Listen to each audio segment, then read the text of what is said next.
Side खबरों के लिए सब्सक्राइब करें फ्लेम मीडिया और उसके बाद बेल आइकन को प्रेस करें ताकि सबसे पहले आपको मिले एक्सक्लूसिव खबरें।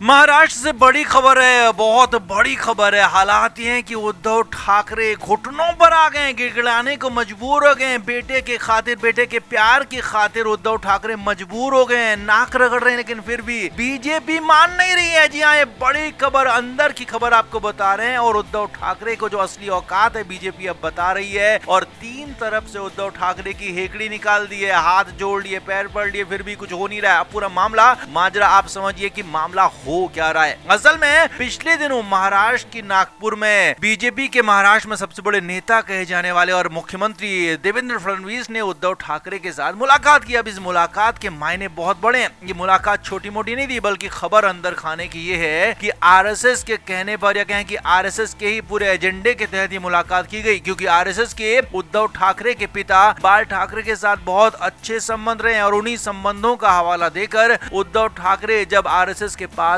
पहुंचे तो उद्धव ठाकरे की मुलाकात फडणवीस के साथ करवाई गई। और यही नहीं, उसके बाद फडणवीस ने आदित्य ठाकरे से भी मुलाकात की। अब खबर यह है कि आरएसएस चाहती है कि पुरानी दोस्ती का हवाला देकर, बाल ठाकरे का हवाला देकर उद्धव ठाकरे को एक और मौका दे दिया जाए। और उद्धव ठाकरे खुद भी चाहते हैं कि बीजेपी के साथ गठबंधन में आ जाएं, लेकिन कहानी यहाँ पर नहीं है, बल्कि कहानी बीजेपी की तरफ अटक गई है, दिल्ली में अटक गई है, अमित शाह और नरेंद्र मोदी की तरफ अटक गई है। असल में उद्धव ठाकरे की तरफ से मोदी और शाह के खिलाफ जबरदस्त और भयानक गलत तरीके की बयानबाजी भी हुई थी। और उस बात को शाह और मोदी भूलना नहीं चाहते हैं, इसीलिए उद्धव ठाकरे को अपने पाले में करना नहीं चाहते हैं, कहें कि अपने साथ लाना नहीं चाहते हैं। जबकि उद्धव ठाकरे मजबूर हो गए हैं। विधानसभा चुनाव में उनके और उनकी पार्टी का हाल देखकर, जानकर उनके कार्यकर्ता एक के बाद एक पीछा छुड़ा रहे हैं। यहाँ तक कि उनके विधायक और सांसद भी दूसरी पार्टियों में जाने को तैयार दिख रहे हैं। तो ऐसे में उनके बेटे आदित्य ठाकरे का भविष्य बर्बाद हो सकता है, पूरी तरह से तबाह हो सकता है। और इसीलिए बेटे के भविष्य की खातिर, बेटे की राजनीति की खातिर उद्धव ठाकरे एक बार फिर से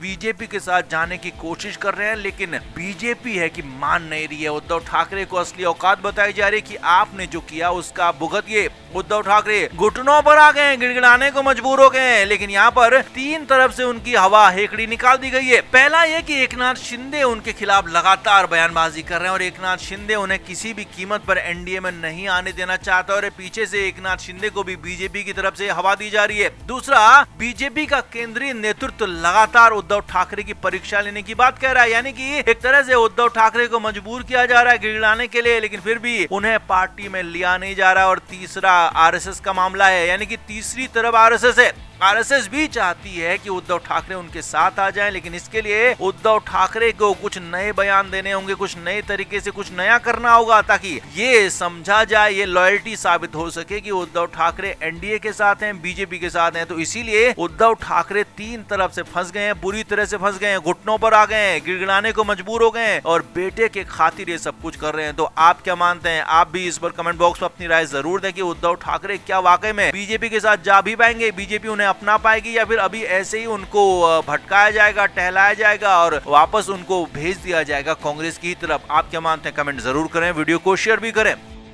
तो उद्धव ठाकरे और देवेंद्र फडणवीस के बीच में जो मुलाकात हुई थी, उस मुलाकात के बाद कई तरह के मायने, कई तरह के उसके मतलब निकाले जा रहे थे कि क्या अब वाकई में उद्धव ठाकरे और देवेंद्र फडणवीस एक हो जाएंगे, दोनों की दोस्ती फिर से परवान चढ़ेगी। तो इस दोस्ती के बीच में आ गए हैं संजय राउत। जी हाँ, वही संजय राउत जो कि ईडी के फेर में फंसकर जेल जा चुके हैं और यही जेल जाना उनको अब तक अखर रहा है। जी हाँ, संजय राउत ने साफ साफ बगावत कर दी उद्धव ठाकरे के खिलाफ कि अगर बीजेपी के साथ गए तो मैं आपके साथ नहीं, और मैं आपके साथ नहीं हूं तो आपकी सारी पोल पट्टी खोल दूंगा। अब क्या क्या संजय राउत के पास उनके राज होंगे, उद्धव ठाकरे के कितनी करीबी बातें उनके पास होंगी, हम सभी जानते हैं, क्योंकि उद्धव ठाकरे के साथ साई की तरह संजय राउत रहे। अब सूत्रों के मुताबिक मातोश्री में ये मीटिंग हुई, जब मुलाकात हुई थी देवेंद्र फडणवीस और उद्धव ठाकरे की, तो उसके बाद उद्धव ठाकरे ने अपने करीबी और सीनियर नेताओं को मातोश्री में बुलाया, बात की और यहाँ तक चर्चा की कि क्या बीजेपी के साथ फिर से जाया जाए, क्या इस पर कुछ नया टटोला बोला जाए तो इस पर कुछ लोगों ने तो हाँ में ही भरी, लेकिन संजय राउत यहाँ पर बिफर गए। संजय राउत ने साफ मना कर दिया कि बीजेपी के साथ जाना खुद के पैरों में कुल्हाड़ी मारने जैसा होगा। हालांकि उद्धव ठाकरे खुद भी अंदर खाने अब चाहने लगे हैं कि बीजेपी के साथ जाकर ही उनका भला होगा, तो उन्होंने उद्धव ठाकरे ने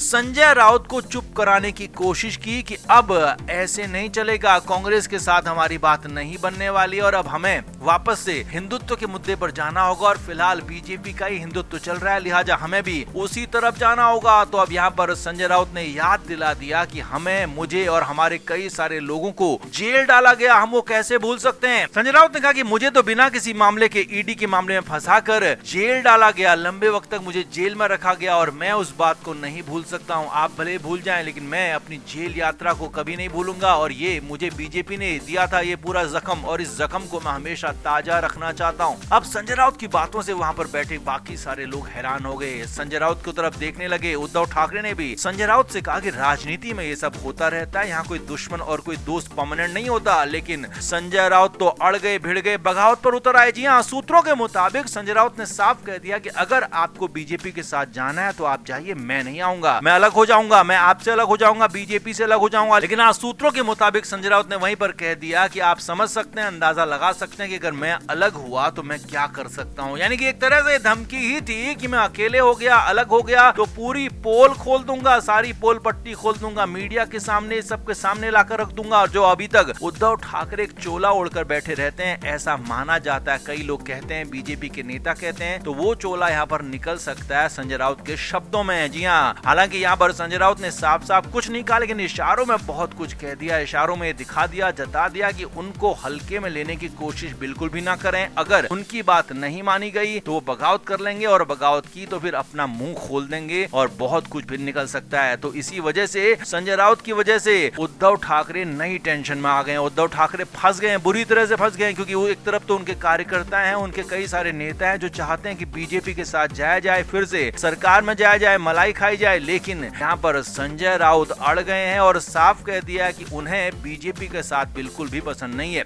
और वो फिलहाल महाविकास अघाड़ी में रहना चाहते हैं। तो अब उद्धव ठाकरे देखना होगा कि अपने कार्यकर्ताओं की सुनते हैं, नेताओं की सुनते हैं, या फिर उद्धव ठाकरे उन संजय राउत की सुनते हैं जो कि उनके सबसे करीब हैं और उनके सबसे करीबी बातों को वही जानते हैं। अब आप क्या मानते हैं, उद्धव ठाकरे क्या फैसला इस पर लेंगे? कमेंट बॉक्स में आप जरूर से जरूर बताएं, वीडियो को शेयर भी करें। Flame media report.